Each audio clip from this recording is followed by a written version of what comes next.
Hi everyone, welcome back to the Ottr Culture Podcast. You're joined with fabulous co-hosts Ben Lawton, Josh Henderson, Max Barham, and our new giant light that is illuminating our faces. You can't see it, but trust me, it's bigger than the moon. It is huge. It's enormous. Gents, what are we going to be talking about today? How can we attract the listeners into listening to the entire pod? Everything. So many things. Wow, I'm excited. We're going to talk about my brand new electric car. Oh. Whoa. Wow. Max, you're going to be talking about... Wow. Does that work, Dan? No. Max, what are you going to be talking about? I'm going to be talking about things in the world of technology, like Elon Musk buying Twitter because he can, and Ford bringing out concept cars that they probably won't put into production. Benjamin, what are you going to be talking about? I will be talking about all of those things with you. Nice. Cool. Nice. Yeah. What do you want to go into first? Let's talk about your company car, Josh. My company car. It's quite a story. So, for those of you that have followed Ottr for a while, you'll know that our sweet Ben placed a Tesla order at the end of last year and got it in December, I believe. Is that right? That's correct. Quick time. Yes. 6 weeks. There are many perks and benefits when you put an electric car, especially through a business. You did a whole video on that, so we won't delve into that too much. Go watch it. But yes, go watch it. That is something that that Ben and Dan very kindly have opened up to us employees. So when was it? January? Around the start of the year, we started looking into it. Looked at a white model originally, but that was going to be delivered in September, if I remember correctly. It was a long time, wasn't it? And then there was all sorts of hassle with the finance company and where we were placing the order, but eventually we settled on a grey Volkswagen ID3, which is on the screen now for those of you that are watching. And yeah, I picked it up about nearly 4 weeks ago. Nearly a month I've had it. How many miles you done? 800? Yeah. Cool. 800. It's not bad. Yeah. It's good. It's very nice. Okay. Yeah. I like it a lot. Yeah, do you? Yeah. And it goes zoom, doesn't it? It goes zoom. It's not quite as quick as the Tesla. And it's electric, isn't it? It's electric, and yeah. How have you found transitioning from filling up your car to charging? The great charging. Very easy. Yeah. Yeah. I think a lot of people... for us lot in this world of tech that are interested by it, we kind of already understand how easy it is. But for, say, my family, who don't really know too much about it, just saying like, yeah, I just park the car in the garage at night and I just plug it in. Yeah. And then I wake up with a full battery. It's like, oh, right, that really puts it into perspective for people. Mm-hmm. It's like, that makes so much sense. And like, you know, they obviously say charge as much as you can, so I do plug it in every night. So I only mainly do 15 miles a day, if that. So how much of a ball ache would it be if you couldn't charge at home?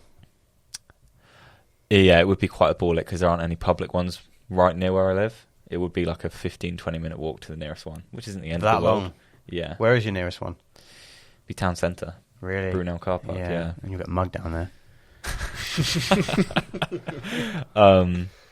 But yeah, that's one shitty thing about the ID3 though, and Volkswagen, because I know with your Tesla, you got your 3-pin charger included. Yes, yeah, I did. But I had to pay an extra £260 just to get that, which gives me the option to charge at home. But you get to keep it now for life. And I get to keep it because it's a universal adapter. Yeah. Yeah, that's true. But and, you know, you can put that on other cars, you know. Yeah. Yeah. Do you think they will change the ports at any point? No. It's a European CCS law. Is like, oh, okay. The European law they brought in Type 2 to stop. They brought it in to stop that happening. Yeah. It would have to be like one massive like engineering change for them to change it. Like, there's USB-C laws coming in now. Yeah. But that's taken, 5 years since USB-C came in. So what's Tesla's one then? They have, I think it's a CSS one, which is a Type 2, but it also has an addition at the bottom where you can plug in a different adapter, which is like super fast. But that's the same as the ID3 has the CCS charger. Yeah. So it's so CCS. You could use a Tesla charger? Tesla wouldn't let them do it. Yeah, the actual supercharger bank wouldn't let me. But I could plug it in. Right. Yeah. But then Tesla are opening that up to... So theoretically, would it just be EVs. like a software update to open that up? Yeah. No. Yeah, it's Tesla... Well... Just update the charges. Yeah, they've got to update the charges. That's all it is. You have to make a Tesla account, I guess, and then... Yeah. You probably get charged more than Tesla owners.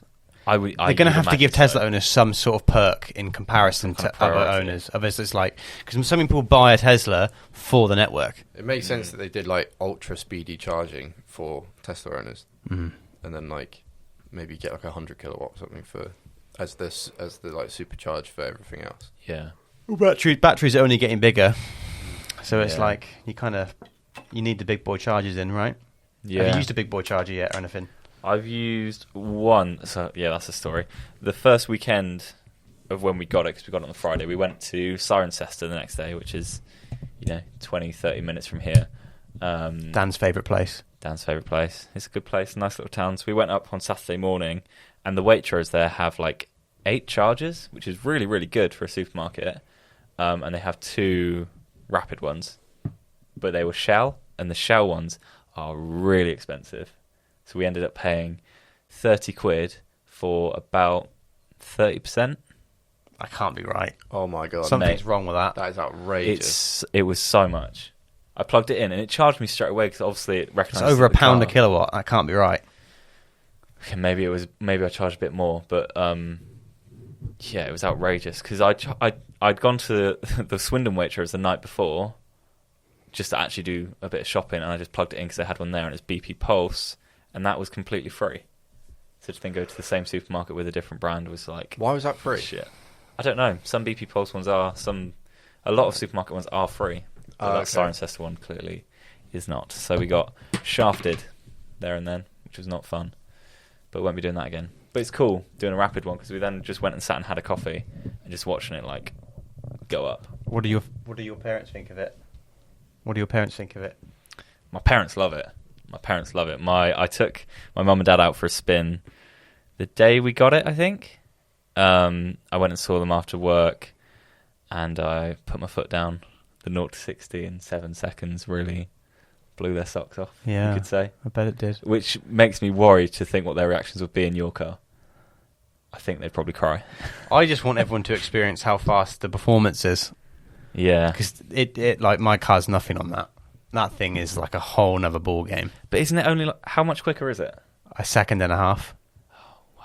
That is quite quick. It's 50% faster. Yeah, 50%. That's a lot. That's nuts. Yeah.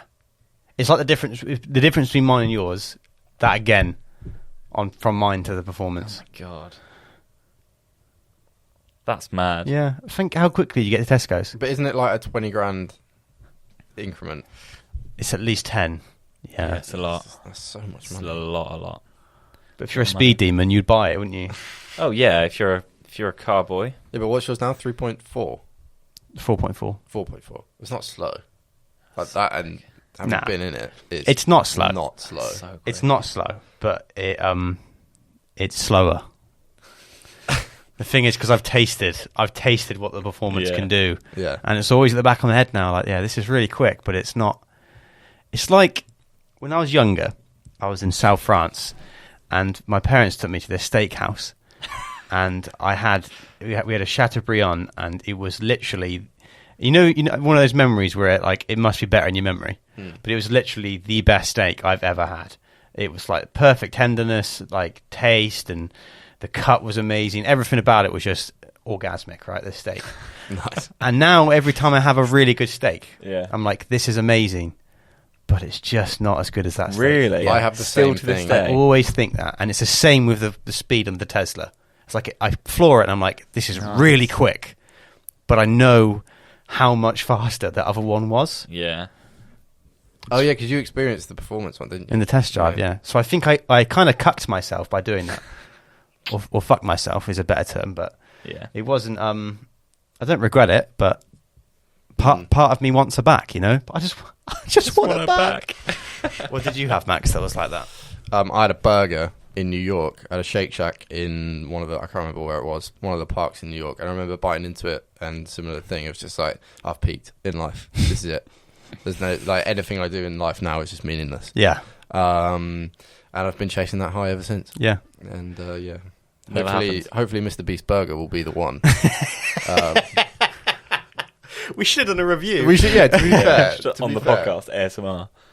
Yeah, can we just talk about that for a second? Because I don't really know what Mr. Beast Burger coming to the UK.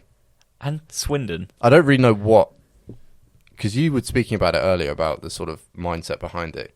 Can you just explain what you think it is? Because I don't get. Well, per capita, Swindon eats the most hamburgers in the country. Are you serious? On a percentage basis. That's actually a stat. No, I've made that up. I knew it. That would be crazy. There's no way that Google knows that Swindon exists. Mate, if that was a real stat, we'd see T-shirts of people being proud about it, wouldn't we? That's so good. I think it's just a way of him. He's obviously, making so much money with YouTube, and then obviously giving so much away to make the YouTube videos, like millions now. I think he's going to have to. He's obviously trying to diversify his portfolio and his business into a fast food chain to try and bring more money in. But also, I've also heard stories in America though that he's employing like convicts and stuff. So he's trying to everything he does, he's trying to do good. That's really cool. I wonder how he's like, just all of a sudden, because I mean, I haven't really heard much about it. But then again, I'm not an avid watcher of Mr. Beast. I've watched most of his stuff, but not everything. It's the views, but but how? Because starting a restaurant business, I would imagine, doesn't just happen overnight. Yeah, and you go on their website, and all of a sudden, there's loads of locations. Yeah, that might not be all up and running, but there's multiple locations that are open. Now he's in the US, so theoretically, you would open a load of stores there. He has done, but now he's come over into Europe. That is insane, isn't it? Yeah, it's quite a cool tactic that he's coming into like not weird, but like smaller towns like Swindon. And he's opening like a shop here. We watched a video earlier, and there was one in Aylesbury. Yeah, it's like all these random places. Right, he could open a flagship in London. That's probably what 5 times the price of the rent is in Swindon. He's just moving. He can do 5 more restaurants for the price of one. That's so much better for him. Yeah, I guess it's also like it's probably likely there's franchisees. Oh yeah, who are just saying, 100%. I'll do it for the name. Yeah, 100%. But I would be interested, like those American burgers that you had a minute ago, Dan, where it has the burger in the half foil. Yeah, I don't know why, so mate. American. It just speaks to my heart that a little bit. Like it's food on the go. I remember my friend coming back from he lived in America for a number of years, and he came back and he was just speaking about In-N-Out, the LA. Yeah. And just listening to him talk about it, I was just sat there like, oh my God, that's the next Shake Shack. Salivating. That's the one. Yeah. That's the one that I need to try. We haven't got In-N-Out here, have we? No. It's only on the East Coast? No, West Coast, sorry. West Really? Coast, yeah. Have you had Taco Bell before? Yes. Mate, I had Taco Bell last week because they got one in Swindon now. Did you shit yourself after? Nah. I don't know where that comes from, but that shit tasted amazing. Really? The fries, mate. Mate, you got to be careful, though. You got to be careful, though. One, Karis, if you're listening, you'll know what I'm talking about. Karis and I we went like 3 days at uni where all we ate was like fast food, and one of the I think it might have been the last day or the second last day was Taco Bell, and it was horrific. Like, I've never felt so bad after eating it in my life. To be fair, we had quite a lot. What, in the toilet or just everything, just about my life, just about where I was going in life and the toilet. Go more into that. Yeah, it was just bad. It put me in a real hole. So just be really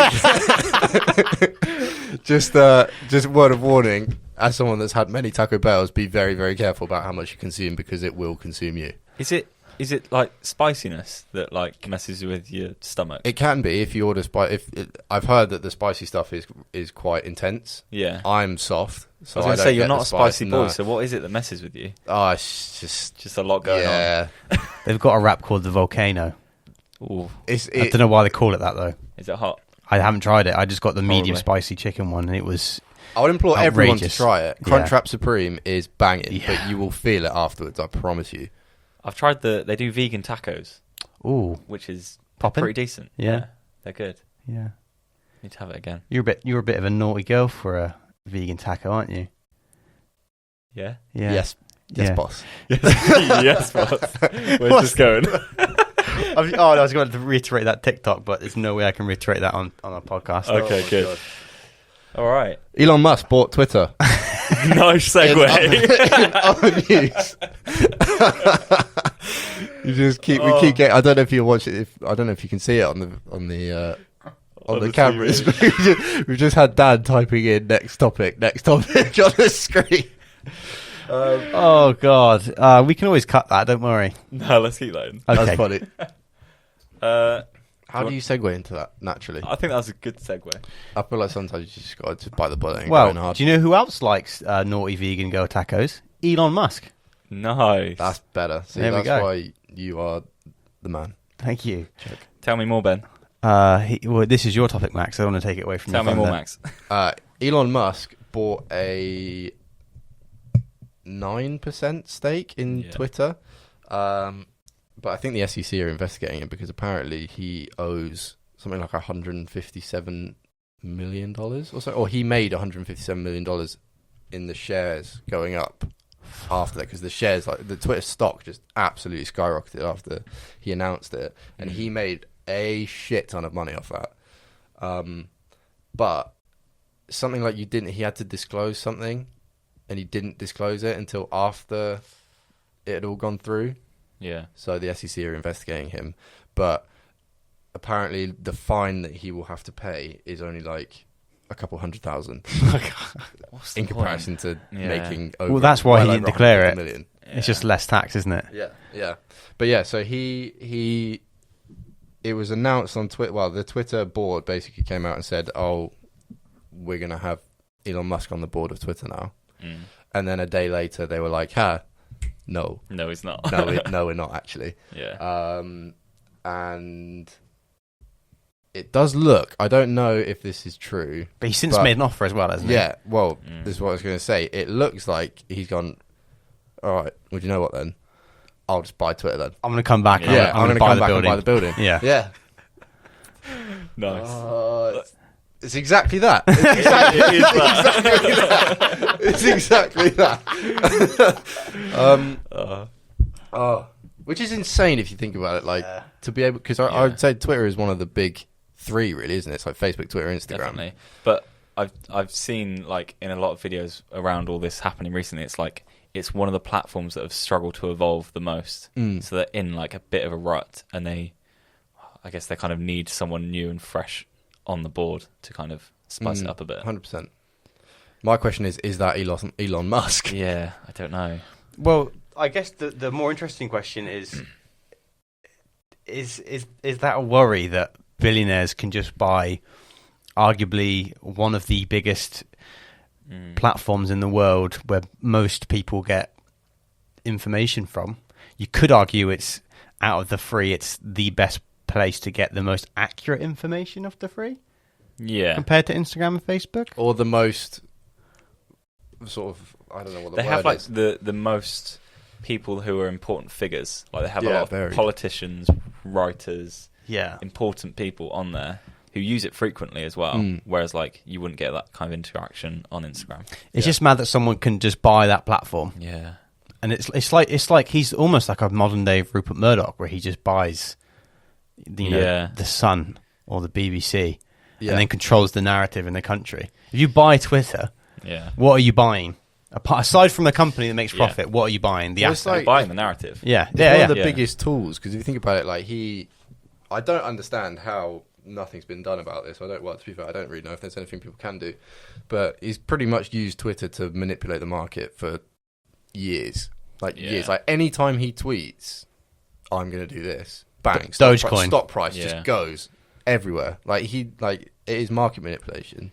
So now he's effectively going to be the owner of his main tool that he uses to manipulate markets. Yeah. And all his Elon boys are going to go with him. It's genius. It's genius, but it's also a fuck you to like the Fed and stuff, isn't it? Because they can't stop it in a sense. This might be me being dumb, but maybe it'll help some of the listeners as well. This is maybe a question for you, Ben. So Elon is now majority shareholder with 9.something%. He's like bigger than BlackRock and all those horrible investment companies. Yeah. If now that he's made his offer to buy 100% of the company, whose decision is it to say yes or no? How does that go ahead? So you can only buy stocks from shareholders. Yeah. And that offer for like 41 billion, whatever it was. Yeah. Let's assume Twitter's worth 41 billion. It may not be. I have no idea how much it's actually worth. All he really has to do is acquire 51%, and he'll own Twitter. because he'll have majority vote. Because if you have 51% and then you have 3 other people in the room who all own a third of 49, it doesn't matter what they want because you are the majority. You've got majority, so you decide everything. So Elon could go to BlackRock, for example, who I think own like 7 or 8%. So they're one of the other big. No. He owns 9, and the second biggest is 2%. 2%. Yeah, and that's the co-founder of Twitter. So could he go to co-founder of Twitter and say, "I want to buy your shares"? He still has a say in that, doesn't he? He could say, "No, I don't want to sell." Yeah. So all the bigwig investors who invested could say, "No, we don't want to sell to you." So he couldn't buy them, for example. But he only needs to acquire if he's got 9%, he only needs to acquire 43% or 42%. Sure. And if that means that there's 50% by people who don't like him, he doesn't have to buy from. Yeah. This is how mental. It is insane. This is how owners get kicked out of their own companies because so many shares get liquidated and then they lose control because the majority shareholder comes in with loads of money. That's kind of what happened to Steve Jobs, I think, at one point before he came back. He did, at one point. Yeah. It's mental, isn't it? It's mad that's how it can go. It's just so complex. And things are changing every single day. Like 1 minute it'll be like, oh yeah, no, it's falling through, and the next minute it's like, even more things are going on.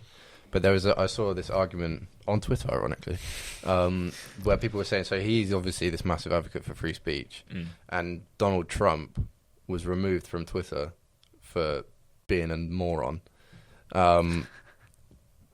Does this mean that now he's going to have to bring back Donald Trump in light of free speech? Yeah.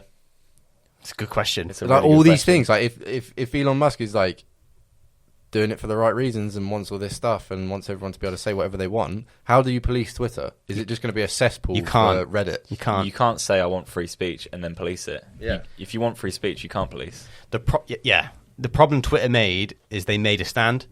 Yeah. But it's like who plays God and sets the bar on what is and isn't allowed.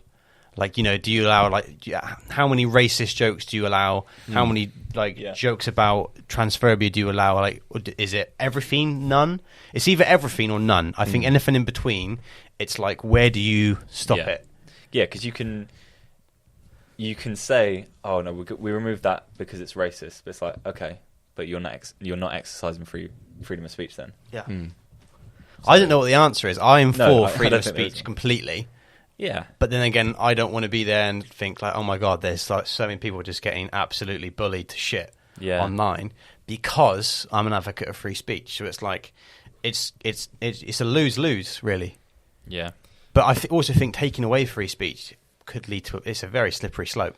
That's what I mean. It's so hard to police, especially on that scale where it's not just like, oh yeah, we're only going to ban, or we're only going to shadow ban people that are being offensive. It's just like, okay, well, what's your scale of offensive? Yeah. Because some people will, it's like with the whole Joe Rogan thing last year with Spotify, and Joe Rogan basically said he'd dropped the N-word a few times and said some COVID misinformation things, but then the CEO of Spotify came out and said, okay, yeah, but banning free speech is a very, very slippery slope, like you said, and that's something that Spotify doesn't really want to be involved in. Fair enough. Yeah. Can't really fault him. It's like, okay, yeah, Rogan shouldn't have said those things, but if they want to be a platform that supports freedom of speech... Yeah. I have no idea how Elon Musk is going to do it, but then to be fair, he's a much more intelligent man, I like to think, than I, so fair play to him. Good luck. Yeah. Yeah. I don't know what he's doing. Yeah. We're not... Yeah, this is why we don't get paid. This is why we don't get paid billions, Yeah. Mad. In other news... On the tech side, still going back to EVs, Ford released a electric F100. Dan, could you pull it up, please? He's smoking a cigarette in there, I can see it. F100. It's the EV concept. 1976, I think. Yeah, look at that, mate. Oh, nice small picture. Yeah, this is great. These are great, Dan. You could it looks so like a nice. Classic truck. It's got the chassis of the Mach-E, the Mustang Mach-E, and they've kept the whole exterior is just metal, and they've basically just EV'd it. So the whole interior is redone. Can you buy this? No, it's just a concept car. Which I honestly reckon that if they rolled that out, it would sell insane numbers. 100%. There's Yeah. so much interest from it. They're quick, aren't they? Yeah, It's 3.9 seconds, under 4 3.4 seconds. Yeah, Is it? Or is it a free? Is it a free It's- seats in the front? it's essentially I think it's just 2 in the front. two in the front. It's got a 6-foot bed. It's only 2 seats. It's basically a sports car with a boot. Then Well, thing is, it's essentially a classic Ford pickup truck sat on top of a Mustang Mach-E Performance. Yeah. how much do you reckon it will retail for? We've got no idea really. Well, it's a concept car, so I don't think they priced Because it. it's classic, modified. It's basically, isn't it? wonderful, isn't it? I would imagine Yeah. they'd price it a little bit more than a Mach-E Performance. Oh, it's stunning, mate. Look at that fucking center console. Yeah. It's so nice. It does look awesome. MKBHD did a video on it. Yeah, I look think, at that. I think That's he's reviewing beautiful. it for Top Gear. But Look Yeah. up the electric Ford Bronco, Dan. oh, mate, don't get me and Ben started on the This Bronco. this is real, and you could buy this, I think, Joss, isn't it right? Yeah, they don't sell them in Europe. Look at that. Yeah, look at that that. it? Yeah, it's Yeah. stunning. They only sell it in North America, I believe. Just Oh picture my this, God. mate. It's middle of July. You've just finished work. You're going down to South Cerney with the missus, and you've got one beer in the back because you're going to obviously drive back home. So one small beer, and you get to the lakes, mate, and you're in that, and Oh you've my God. got your fishing hat on, and some beaver stocks, whatever they're called. For those listening, Birkenstocks. it looks like a classic. Stein at 265 Oh my grand. God. What? Right, so it's for car collectors Oh, that's that are a never cus- going to drive it. A custom Gateway Bronco. I think Ford are actually pushing out, because they were pushing out hybrid ones, and I think the EV one, maybe it's not released yet. For those That listening, looks like it's an OG one that's been customized. Yeah, it's just an old pickup truck that is essentially an EV now, but it looks incredible. Yeah. I don't know about the new Bronco. I think if they so the one that you can actually go and buy for X grand I think it's like that. is the new Yeah. one, right? Yeah. Yeah. They're so gorgeous. I mean, to be mate. fair, that does look pretty cool. Look at this with the surfboard, Dan. It's like Suzuki Bottom Jimny left. crossed with Defender, Yeah. Down. beefed up. Down and right. Right. There you go. Look at that. Imagine Look at that, plugging mate. that in, mate. What a nice photo that is of such an old looking car plugged in. Why do you think there is a scenario where people wouldn't do this? Because in my head, that makes a lot of sense. Well, it's not aerodynamic, True. so you're never really going to get optimal range or speed out. Well, to be fair, you can get the speed out of them, but range wise, Well, like safety as well. Or do you think that would be an I issue? think you can still make it. Safety comes down to the chassis and the airbags, I assume. As long as the person's protected, which I assume they can do. All I was thinking when I was watching the F100 review is that is effectively like an X ton 7 or like 12-foot thing of metal Yeah. that can go 0 to 60 in 3.9 seconds or 3.6 seconds That's or whatever a ridiculous it is. heavy object. Like if moving that very hits fast. you, Yeah. you are Gone. flat. Flat as flat. Yeah. 100. My God. Good ad. I would love adverts. Look at it, mate. It is. It's low, isn't I it? would have that. Very low. That looks really cool. I wonder what they'd be like to daily drive though. Horrible. I reckon that's not nice to drive every day. No, I reckon. Very blocky. As someone who drives electric, I honestly think it wouldn't be that bad. I think it'd be nice because it's really smooth. There's no gear changes. True. It's Very true. They're really easy to drive. And if it's got regen braking, it's one pedal driving. It looks the shit. You can charge at home. It would probably be way better than any combustion engine, and it looks the fucking balls. To Doesn't be it? fair, everything on that is brand new, Yeah. except for the look. Yeah. So like all the interior is new, all the driving mechanics. It's got parking sensors. It's got cameras. It's got everything. It's a new car, just the shell of an old one. It's beautiful. It's like even down to like there's like a leather roof inside, isn't there? That's like pinned in and everything. Like they've really made it like the old one. They've made it look like is the best sort of fusion between old and new I've seen. Yeah. If I could marry a car, mate, I think it would be one of these. There is a company up north somewhere here in England that renovates old cars and puts Tesla batteries in them. Like they've done a Defender.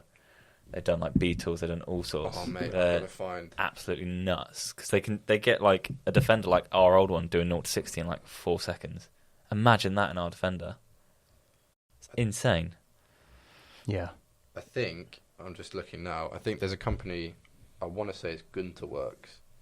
Oh, I've heard of that. Ottr Works. Yeah, Ottr Works. Yeah. Wiltshire's best production company. I think it's Gunter Works. Oh, no, maybe not. Oh, I can't remember what the name of the company is. It's I think it's nice. Gunter Works. They make they take the chassis and they take an old 911, like a 1989 911. Yeah. They strip it out and they put no, it's not Gunter Works. These guys do naturally aspirated engines. But basically a similar kind of thing. They take old Porsches and they turn them electric, and they are insane. Like Mad. absolutely insane. They completely restore classic Porsches, but they cost upwards of $1 million to buy. Mad. Obviously, they sell it at such a massive premium, Yeah. but incredible. I reckon the more, because obviously EVs are going to be the only thing you can buy as of 2030, brand new. Yeah. The more people go down that route, or the more society goes down that route, the more we'll see older cars being converted. Because I'm pretty sure Ford sells a conversion kit. Yeah, they do. Yeah, as they've released that, they now For sell... any car? I think it's within its means. Yeah, they sell a conversion kit where you can take motors and batteries and apply it to whatever you want. I'm sure it's well expensive, but It's 10 grand. is that it? What, and you just buy a shell of any car? Well, I think there's probably a lot more mechanics that you'd need to do to it, but I think it's the main components of a electric drivetrain or something. Yeah. For 10 grand. I'd get I'd literally get 3 planks of wood like that, put wheels on it, mate. I'd weigh like 400 kilos. I'd go down the M25 like 400 miles an hour, put wings on it. I could be in Corfu. To be fair, Like the physics isn't fully there, but I reckon like we could probably push it. imagine how fun Yeah. it would be though to like buy an old MX-5, just rip the engine out of it and just put an electric motor in it. That would be so fun. Or just like Rapid, mate. a Fiat rapid. Punto, Oh my god. something really small, like you Proper know, sleeper. your mate who passed his driving test at 16 because he's like from America, so technically he's 17. Some weird law like that. And you remember the car he got? It was like that yellow Fiat Punto that his dad had bought God. from Newbury, and it was like £700, and it had different colour alloys. Imagine doing it to one of them. That was Citroen, very Citroen specific. Saxo. But do you remember like your first mate who passed his driving test? He had the most clapped out car you've ever seen. I remember my mate passing his I was driving the test mate. like really early on. Really? I was the mate. Really? I didn't have the car though. My mate passed his I driving was the one that test passed first. when he was 17, and he pulled up outside college in a classic Mini, and everyone was like, "What the fuck have you bought?" He was like, "No, it's sick." And everyone was like, No one liked it. "How the fuck are we going to get in the back of it?" It was the most uncomfortable thing in the world. Yeah. Really loud, very impractical, and he ended up rolling it. But it was sick. Like I did They are love so it by cool. the end of it. But I just remember seeing it afterwards, like We the can't- speakers are shit. we can't bust like in this, can't yeah. get like what are you doing? But no, it was a sick car. I was very sad when that went. How to kill a conversation. What was your first car? My first car was a 2009 Polo in silver. Nice. I love that car. Like Dan's. No, older. The old shape. It had one of the iPod connectors. Oh, I remember yeah. being so gassed. Like, oh my god, I'm going to take calls in the car. Come on. No one was calling me. Just your mum. Yeah. Can we get some milk? But I can answer it in the car. So Let's he go. was the winner. What was your first car? I had an MG ZR 1.4 in gloss black. Dan, could you pull a picture of that up, please? MG ZR 1.4 black. Black. Oh, Really? mate. Mate, that's sick. That was a rude boy car. It was a rude boy car, mate. That's it. That alloys, spoiler, everything. I love that car, mate. What happened to it? I sold it. Bought a Beamer, I think, after that. Wow. Yeah. That's so cool. Mate, if I saw that coming down the road at night, I would be nervous. Why? Look at it. Yeah. That's mean. Yeah. man. I took that down to like Italy, France, accidentally Switzerland. You only accidentally drove to Switzerland. Well, no, I went to Switzerland by accident, yeah. Do tell? I was in Annecy in France, which is on the border, Yeah. and I basically got on the motorway the wrong way Nice. because I was young and driving an MG. And then Yeah. I got there, and they've got armed police everywhere at the border because Jeez, they're yeah. the Swiss. and you're supposed to have a special leaflet in your windscreen to say that you've bought a permit to come into Switzerland. I obviously didn't have that because I had no plan on going to fucking Switzerland. And they were like, what are you doing? I'm like, I'm sorry, I've come the wrong way. He goes, oh, it's okay. You just go round. I went round. There was like 9 different English cars. Everyone done the exact same thing. Oh my god. Yeah. You must have been shitting yourself. He had like an AR-15. It was like a fully semi-automatic rifle. I didn't know what to do. Was he nervous as well? Yeah. He got in the car. He's like, oh, sorry. Gave him a lift home. Nice. What was your first car? My first car was my mum's car that she's still got, Peugeot 108 in blue. Very Peugeot cute. 108. And then I had Charlotte's old Igo. Nice. Love an Igo, mate. I know this isn't a football channel. The Premier League have just declared Liverpool's win over Man United null and void. I don't know football. Liverpool beat Man United 4-0 last night. How's it null and void? I don't know. That's crazy. What? Imagine that. How? I don't know. We won't go into that, but I just Hot thought I'd topic. just throw in breaking news. Dan, can you play some breaking news sounds? Do, do, do. This just in. Dan, Speaking of breaking news, do you want to give us a topic and we'll just freestyle something? Netflix. Yeah, oh, Dan. Oh yeah, Josh, have you got topics? Yeah. No, wait, hold on. I've got a better Go on, idea. then. Go Josh, better. this is really good. Dan, type in podcast topic and then click on I'm feeling lucky. Onto Google, mate. It's not hard. Podcast topic. There you go. I'm feeling lucky. See, Dan, if you What had does I'm feeling lucky do? Please let me pawn. Ooh. Oh, okay. What's number 1? Let's go. Keep going. Good pause. Keep going. Oh, number 1. Specific places of people. All right, let's podcast about Dan. My favorite does have a mic. My favorite thing about Dan is he's really good at following directions when he's hosting the podcast. So when you tell him to scroll down a bit, oh, don't mention. Oh yeah. Don't mention that activity Dan does. Yeah. Yeah, we can't Cool. talk about that. Ottr Culture. Yeah. Lol. Josh, what was your topic? Oh, it was something that came up in the news today, actually, about Netflix actually having their first quarter where they've lost subscribers in a decade. Wow. They are down 200,000 subscribers for the first time in a decade, which is mental. They have 200,000 less than they did last quarter. Yes. Wow. Isn't that mad? I did see a post about that. Apparently, it's due to Ukraine. Really? So, like, people in Ukraine, obviously, who have yeah, been going through war, have cancelled their Netflix subscriptions because obviously they just can't. Yeah. They've got other shit to do now. Yeah. And they're projecting that they're going to lose another 2 million in the next quarter.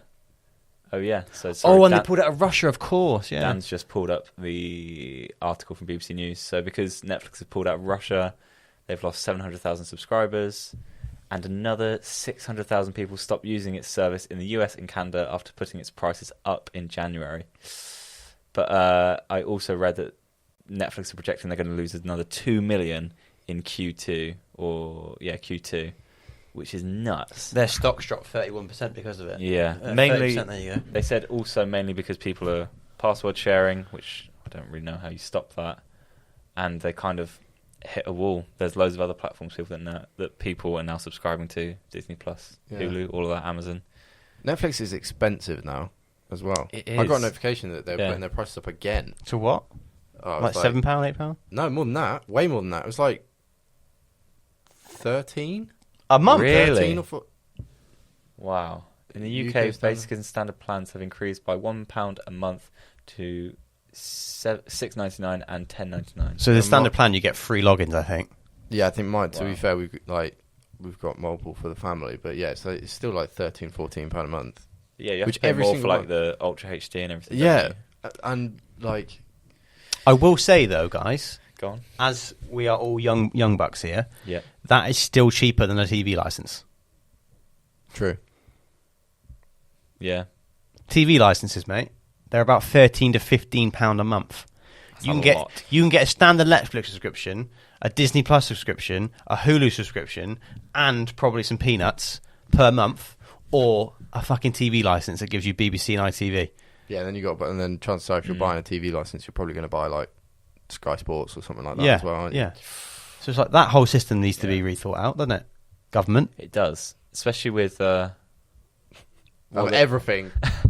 Sort the bloody Yeah. TV licenses out. Now, I'm genuinely interested what will happen with that in like 10, 20 years when it's our generation that are expected to pay. And they won't pay. Yeah, I was I don't gonna say, know like, anyone they'll that have would to pay. do something. Like they'll have Yeah. to, otherwise.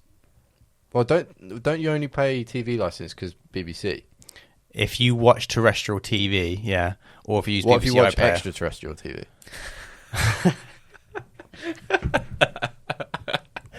nice. That was really That good. joke. Yeah. Can we cut that and I'll do the joke? Nice. Yeah, I don't know. They'll have to phase it out because people just won't be paying for it. The letters you get from Yeah. the TV license place are fucking horrible. They are nasty. They're like debt letters. collectors, aren't they? Like, Yeah. if you're watching a TV, Mate. we're going to come in there with butcher knives and cut you I up. used to get well scared at uni. Yeah. 'Cause I used to watch SAS Who Dares Wins Yeah. on my laptop. Actually, no, that was Channel 4. I think that was all right. I used to watch something on BBC, and every time you go on it, it's like, do you have a TV license? I'm like, Yeah. shaking, like, oh my god. I They get me. remember I used to be on the cursor and be like, oh, misclicked. Oh, I'm in. Whoops. Can't go back now. Really sorry. I heard a horror story that someone like came round someone's house and like demanded $1,000 or something. Yeah. Or like they'll like come to your house and be like, you're watching TV, give me $1,000. Yeah. And I was like, I haven't got Jesus. $1,000. Yeah. I don't even care about TV that much. So Just take the telly. Haven't yeah, even got literally. Take my memories. Well, imagine like you can't pay $1,000, and then you just get debt collectors and repo guys coming in, taking my desk and all my things and My desk. my desk. Mate, I had bailiffs come to my house once Really? Really? because when I moved into my flat with Amber, we were originally we were with Eon. We moved in and we changed to Bulb. We moved in because they were a cheaper company. Do you remember this, Dan? This was crazy. I can't believe this happened, and this is completely legal, by the way. Go on. It's about 8 months into us living there. I get a call from Amber, who's working from home at the time, and I'm at work, and she's like, "Oh, there's a bailiff here, and they've got like a warrant to come into the property." And I'm like, "Fucking what?" She goes, "Yeah, it's to do with the energy." I was like, "Well, don't let them in." She goes, "Oh, they're already in," and I'm like, "Oh God, this." I'm thinking like someone's going to try and mug the house or something. So I run home like 5 minutes, absolutely pace it, get there, and they are from Eon, and they had bailiffs and they had a warrant, and it was all completely legal. And this can happen to people, and it happened to me. Yeah. And basically what would happen was when I changed from Eon to Bulb, Bulb didn't tell Eon. Oh my god. So all this energy that I was paying for to Bulb would just take in the money, and Eon were like, "Oh, you're using all of our energy," because they hadn't And switched. not paying. And not paying. Yeah. Is that your fault or their fault? It was Bulb's fault. Right. So Bulb were like, "Oh yeah, we've done the switch for you. Give us your direct debit, £30 a month, whatever." I was like, "Cool, sweet, here you go, it's £30 a month." Went on for 8 months. Eon obviously just fucking Meanwhile, you're still using Eon's energy. not knowing. Right. I'm thinking I'm using Bulb, God. everything's good until this happens. Yeah. And they turned up and they put me on. They changed my meter to one of the prepaid USB dongle things, the absolute ball ache ones, to stop it happening again. And then I was like, and then Ian were like, "Oh yeah, you owe us like £450 plus interest," which I did What? because the energy that I'd been using, because I'd paid £450 to Bulb. Right. Oh, Eon. Oh, So right. Ian were like, "Well, you owe us £450. Oh my You're in God. debt to us, and we've also changed you to a thingy meter." I was like, "What the fuck?" Did you not say like, I'm not even with you? I told them the whole story. They were like, "I'm really sorry, but that's not our my problem." God. Yeah. Fair. So I called up Bulb and I went fucking ballistic, and I said, "Look, at the end of the day, like this is really shit. What's happened? I'll stay with you as a customer, but you have to pay the difference on everything I'm out of pocket here." And they were like, "Yeah, fine." But it was really like that should not have happened. It was really, really shit service. I'd have shit myself. Forgot. And then we had to be on that fucking pay-as-you-go meter for like 7 weeks. That long? Yeah. Before Eon could come and Before sort it out. Or Bulb could could come sort it out. back and then change it over. And mate, those things are like, I feel sorry for people that have to use them. They're such a ball ache. What is it? It's literally like You take out this little dongle thing out of your meter, you go down to like a corner shop and you say, "Oh, here's 15 quid, can you put it on for me?" And then you go plug it back into your thing again. so it's like a phone top. It's like thing. topping up your house with energy. It's such a ball Yeah, ache. that must be long. Yeah. I'm nervous mad. about doing that. To be fair, You'll be about fine. Doing the whole You'll be like, fine, mate. But like going back to the TV licensing, you'll have like letters on your doorstep the day you move in, like Yeah. Thames Water, TV licensing, energy. Oh my god. But once it's done, it's done. Oh, panic! Oh, panicking! That's been a fantastic podcast, Joss and Max. Thank you very much for coming in today. Thank you, Robot I Ben. especially like the part where you insert clip here and Max, when you spoke about your insert clip here, and they were both fantastic. Yes. Fantastic bits. So thank you. Thank you. Cheers for listening. Cheers, Dan.